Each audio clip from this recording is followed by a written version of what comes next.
ఇప్పుడు మన స్టేట్లో చూస్తే ఇంకొన్ని రోజులు ఎలక్షన్స్ అనేవి రావడం జరుగుతుంది. నెక్స్ట్ ఎవరు సీఎం అయితే బాగుంటుంది అనుకుంటున్నారు? నేను అనుకుంటున్నాను యూత్లో ఉన్న మాట ప్రకారం అయితే పవన్ కళ్యాణ్ అని అనుకుంటున్నాను. పవన్ కళ్యాణ్ గారు ఎందుకు అనుకుంటున్నారు? అంటే ఆయనకి యూత్లో చాలా ఫాలోయింగ్ అదనమాట. ఆయన అంటే సీఎం కానీ ఇప్పుడున్న ప్రజెంట్ సీఎం కానీ మాజీ సీఎం జగన్మోహన్ కానీ వాళ్ళకంటే ఎక్కువ థింకింగ్ చేస్తాడనమాట. ఆయన యూత్లో కానీ మా లాంటి వాళ్ళకి కూడా కొంచెం హెల్ప్ఫుల్గా ఉన్నారు. అందుకని చెప్పేసి నేను అనుకుంటున్నా పవన్ కళ్యాణ్ గారే అని అనుకుంటున్నాను. ఇప్పుడున్న ప్రభుత్వ పరిపాలన మీకు ఏ విధంగా అనిపిస్తుంది? అంటే ప్రస్తుతానికి చంద్రబాబు నాయుడు గారు కూడా బాగానే చేస్తున్నారు. మాలాంటి వాళ్ళకి రిజర్వేషన్ కల్పించారు, ఇళ్ల స్థలాలు ఇస్తున్నారు, ప్లస్ పెన్షన్లు కూడా ఇస్తున్నారు అనమాట. సో ఆయన బాగానే చేశారు. కానీ చాలా వరకు మాత్రం పవన్ కళ్యాణ్ గారే అని అంటున్నారండి. నేను పవన్ కళ్యాణ్ గారే అని అనుకుంటున్నాను. అంటే ఇప్పుడు పవన్ కళ్యాణ్ గారు కాకుండా జగన్ గారు అయితే ఏ విధంగా అభివృద్ధి చేస్తారనుకుంటున్నారు? జగన్ గారి గురించి అయితే నేను ఎక్కువ మాట్లాడలేనండి, నాకు తెలియదు.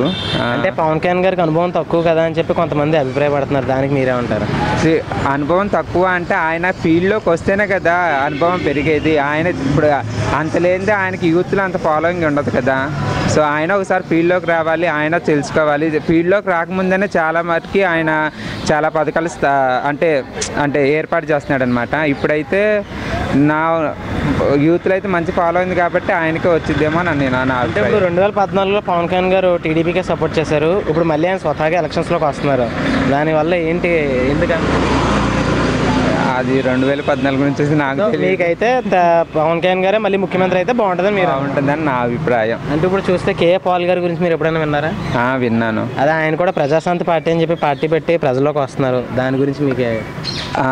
కేఏ పాల్ గారు మొన్నటి దాకా జీసస్ గురించి చేశారనమాట ప్రచారం. ఇప్పుడు సడన్గా పాలిటిక్స్లోకి వస్తున్నారు అంటే ఏమో, ఆయనకైతే నాకు తెలిసి పాలిటిక్స్లో పెద్ద అనుభవం ఉండదు,